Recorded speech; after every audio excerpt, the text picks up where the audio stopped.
상황별 의사소통 방법 그렇게 돼 있죠. 네. 자, 의사소통에 장애가 없는 경우는 크게 문제될 게 없어요. 의사소통이 잘 되니까. 그래서 장애가 없는 경우를 가지고 문제를 거의 내지는 않습니다. 근데 한 페이지를 넘기면 장애가 있는 경우가 나왔어요. 그랬죠? 자, 노인성 난청이다. 노인성 난청은 귀가 지금 안 들리시는 거죠? 자, 귀가 안 들리시는 분하고 어떻게 의사소통을 할 것이냐. 자, 노인성 난청이신 분은 대상자의 눈을 보며 정면에서 이야기한다 그랬어요. 대체로 안 들리시니까 입모양을 보시고 얘기를 하시는 거죠. 그래서 1번 눈을 보고 정면에서 이야기한다 맞아요. 자, 그 다음에 입을 크게 벌려주셔야죠. 그래서 발음을 정확하게 해주셔야 됩니다. 그리고 몸짓이나 얼굴 표정, 그러니까 비언어적인 의사소통을 해주셔야 되는 거죠. 그리고 말의 의미를 이해할 때까지 되풀이 해줘야 돼요. 그래서 이해했는지를 확인해 줘야 됩니다. 왜 안 들리시니까 알아들으셨어요? 무슨 얘기인지 알겠어요? 라고 확인을 꼭 해주셔야 됩니다. 그리고 자, 이거 중요해요. 7번. 어떤 어르신들 보면 보청기가 삐 소리가 나시는 분들이 있어요. 지금 이게 안 맞은 거예요. 입력은 크게, 출력은 낮게. 근데 이걸 반대로 문제를 냅니다. 그래서 네, 그렇죠. 그래서 입력은 크게, 출력은 낮게 조절한다가 맞아요. 네. 그리고 자, 의사소통을 위한 정보 제공에 더 많은 시간을 할애해야 된다 그랬어요. 네. 이게 난청이신 분과의 의사소통 방법이다 그랬죠. 시각장애는 지금 눈이 안 보이시는 상태인 거죠. 그러니까 눈이 안 보이는데 이쪽으로 가세요, 저쪽으로 가세요 그러면 알 수 있어요, 없어요? 모르죠. 그래서 시계 방향으로 설명을 하는 거예요. 아니면 어르신의 오른쪽, 아니면 어르신의 왼쪽 이렇게 설명을 해주시고 지시대명사를 사용하시면 안 된다. 네. 그리고 이것도 대상자의 정면에서 얘기를 해야 됩니다. 그 다음에 대상자를 만나면 어르신이 우리를 못 보기 때문에 인사를 누가 해줘야 돼요? 자, 우리가 먼저 저 누구예요? 저 왔어요 라고 인사를 먼저 해줘야 됩니다. 먼저 손을 건네서 악수를 청하는 게 상대방이다. 대상자에게 우리가 그렇게 청해줘야 된다.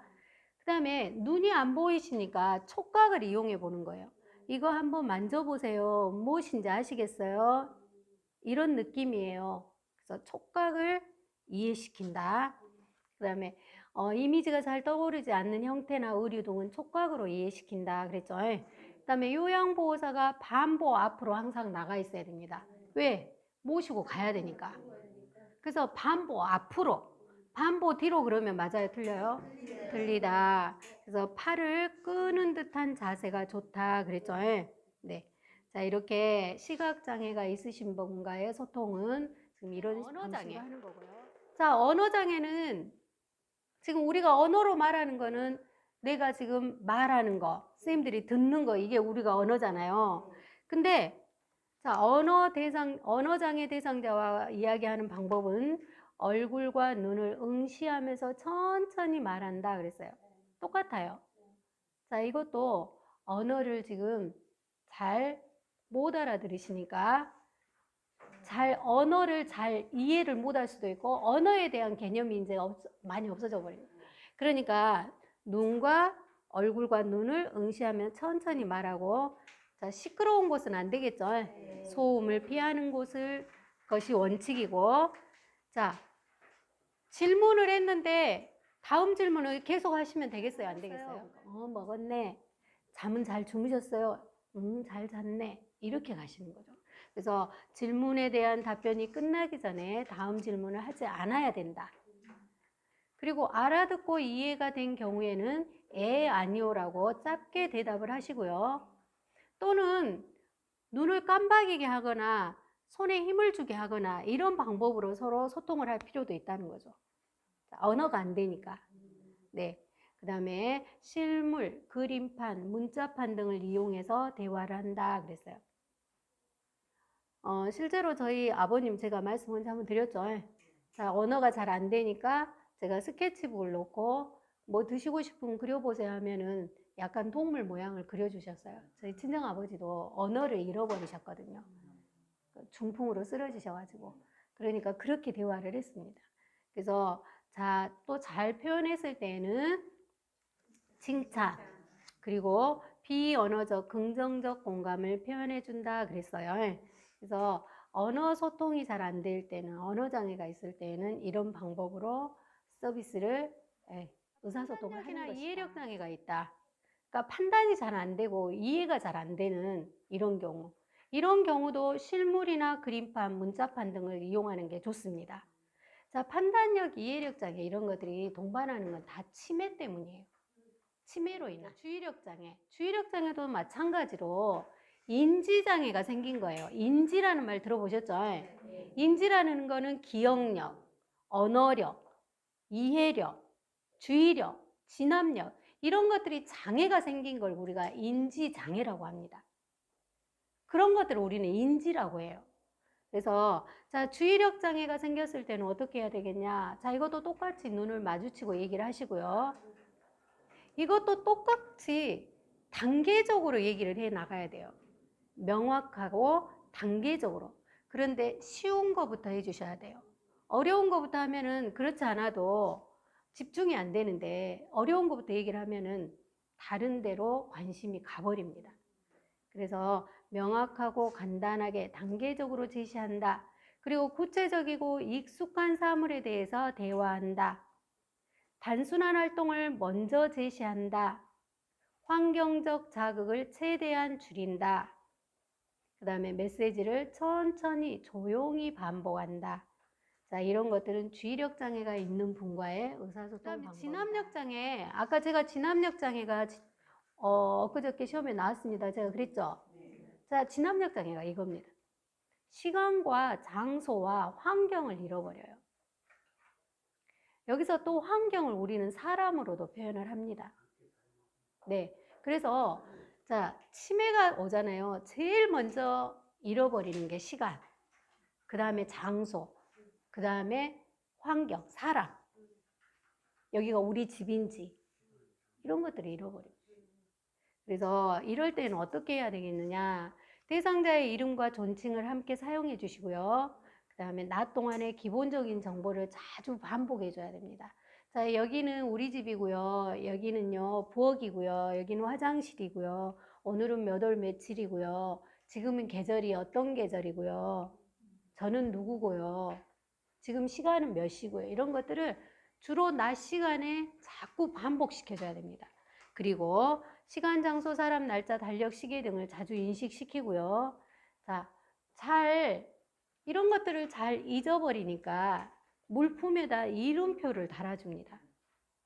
이거는 여기는 화장실 이런 식으로, 여기는 TV 이렇게. 우리 어렸을 때 아이들한테 그렇게 해보셨죠? 그렇게 하는 겁니다. 그래서 진압력 장애가 있는 분과의 의사소통은 어떻게 할 것이냐 그러면 지금 여기 나와 있는 내용을 선생님들이 숙지하고 계셔야 문제 풀어볼 수 있겠죠? 네. 그 다음 이제 458페이지를 한번 보시면 여가 활동 돕기예요.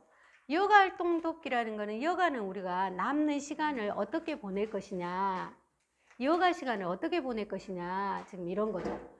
그래서 아래 밑에 그 표 한번 보시겠어요? 유형. 근데 이 지금 유형은 등급을 받으신 분의 여가 활동이에요. 그러겠죠? 우리는 지금 등급 받으신 분에게 어떻게 서비스를 할 거냐를 지금 우리가 배우고 계시는 거잖아요. 그래서 등급을 받으신 분의 여가 활동은 어떻게 할 것이냐. 만약에 건강한 분의 여가 활동을 하겠다 그러면 몸이 건강하시니까 등산을 갈 수도 있는 거고, 그죠?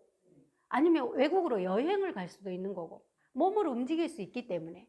근데 여기 계신 분은, 여기는 지금 여가 활동은 등급을 받으신 분들이다 보니까 몸이 건강하지 못하시다는 얘기죠. 그래서 자기 개발을 어떻게 해야 되냐면 주로 움직이지 않은 상태에서 책을 읽거나, 그 다음에 독서를 하거나, 아니면 앉아서 그림을 그리거나, 서예를 하시거나, 신앙송. 어때요? 주로 내용이 조금은 동적이지 않죠? 많이 움직임이 없는 거죠. 그다음에 가족 중심은 가족과 같이 시간을 보내는 걸 우리는 가족 중심이라고 얘기하고요. 종교 참여는 종교에 가시는 거, 절이라든지 교회라든지 성당. 그리고 사교 오락은 영화, 연극, 음악회, 전시회, 노래교실 이런 것들 우리는 사교 오락 활동이라고 한다. 자, 운동 활동도 보세요. 건강하시다면 뭐 마라톤을 한다든지. 근데 여기서는 가볍게 체조, 걷기 정도만 하시잖아요. 근데 소일 활동에는 우리 텃밭 야채 가꾸기, 식물 가꾸기, 신문 보기, 텔레비전 시청, 산책이 여기에 들어갔어요.